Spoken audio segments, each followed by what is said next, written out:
ஆச்சி அதிரசமா விடுங்க, கையில தட்டி சூடான எண்ணெயில பொரிச்சா அதிரசம் ரெடி.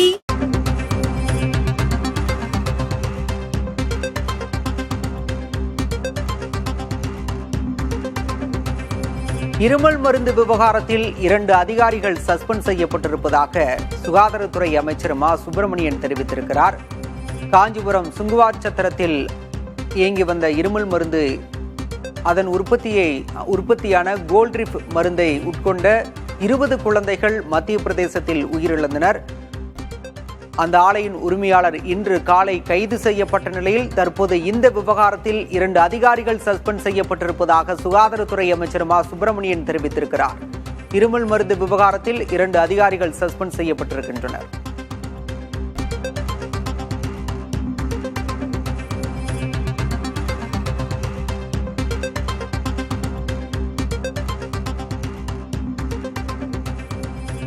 இந்த மருந்துல நச்சுத்தன்மை எந்த அளவுக்கான கலப்பு இருக்குங்கிறத உறுதிப்படுத்திட்டு உடனடியாக 3ஆம் தேதியிலிருந்து ஸ்டாப் ப்ரொடக்ஷன் ஆர்டர் கொடுத்துட்டு அந்த கம்பெனியில மருந்து தயாரிக்கிறதுக்கு அனுமதி தராதது மட்டும் இல்ல, க்ளோசர் ஆர்டரும் கொடுத்தாச்சு.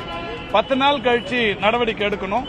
இதுக்கு இடையில நேற்றைக்கு முன்தினம் 7ஆம் தேதி ஒரு கிரிமினல் ஆக்ஷனுக்கு அது சம்பந்தப்பட்ட உரிமையாளருக்கு ஒரு நோட்டீஸ் கொடுக்க போனோங்க. நோட்டீஸ் அவர் வாங்கறதுக்கு ஆள் இல்லை. இந்த நிலையில் நோட்டீஸ் ஒட்டிட்டாங்க. இந்த நிலையில் இரவு அவர் கைது செய்யப்பட்டிருக்கிறார். கைது செய்யப்பட்டிருப்பதோடு மட்டுமல்ல, இப்போ இது அந்த வட்டாட்சியர் கம்பெனியில் கூட்டு போய் விசாரணை நடத்துவாங்க. விசாரணை நடத்தி இந்த நச்சுத்தன்மை உள்ள இந்த பொருள் இது கலப்புக்கு காரணத்தை கேட்பாங்க. அவர்களுடைய அந்த பதிலுக்கு பிறகு நிரந்தரமாக அந்த கம்பெனி மூடுவதற்குரிய நடவடிக்கை எடுக்கப்படும்.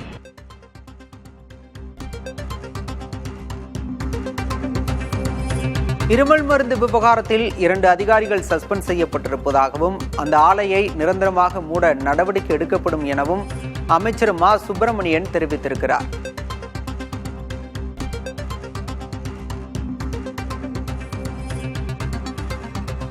இந்த மருந்துல நச்சுத்தன்மை எந்த அளவுக்கான கலப்பு இருக்குங்கிறத உறுதிப்படுத்திட்டு உடனடியாக 3ஆம் தேதியிலிருந்து ஸ்டாப் ப்ரொடக்ஷன் ஆர்டர் கொடுத்துட்டு அந்த கம்பெனியில மருந்து தயாரிக்கிறதுக்கு அனுமதி தராதது மட்டும் இல்ல, க்ளோசர் ஆர்டரும் கொடுத்தாச்சு. 10 நாள் கழிச்சு நடவடிக்கை எடுக்கணும்.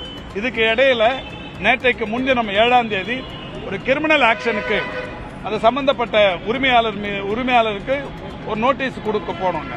நோட்டீஸ் அவர் வாங்கறதுக்கு ஆள் இல்லை. இந்த நிலையில் நோட்டீஸ் ஒட்டிட்டாங்க. இந்த நிலையில் இரவு அவர் கைது செய்யப்பட்டிருக்கிறார். கைது செய்யப்பட்டிருப்பதோடு மட்டுமல்ல, இப்போ இது அந்த வட்டாட்சியர் கம்பெனியில் கூட்டு போய் விசாரணை நடத்துவாங்க. விசாரணை நடத்தி இந்த நச்சுத்தன்மை உள்ள இந்த பொருள் இது கலப்புக்கு காரணத்தை கேட்பாங்க. அவர்களுடைய அந்த பதிலுக்கு பிறகு நிரந்தரமாக அந்த கம்பெனி மூடுவதற்குரிய நடவடிக்கை எடுக்கப்படும். ஆச்சி அதிரசமா விடுங்க, கையில தட்டி சூடான எண்ணெயில பொரிச்சா அதிரசம் ரெடி.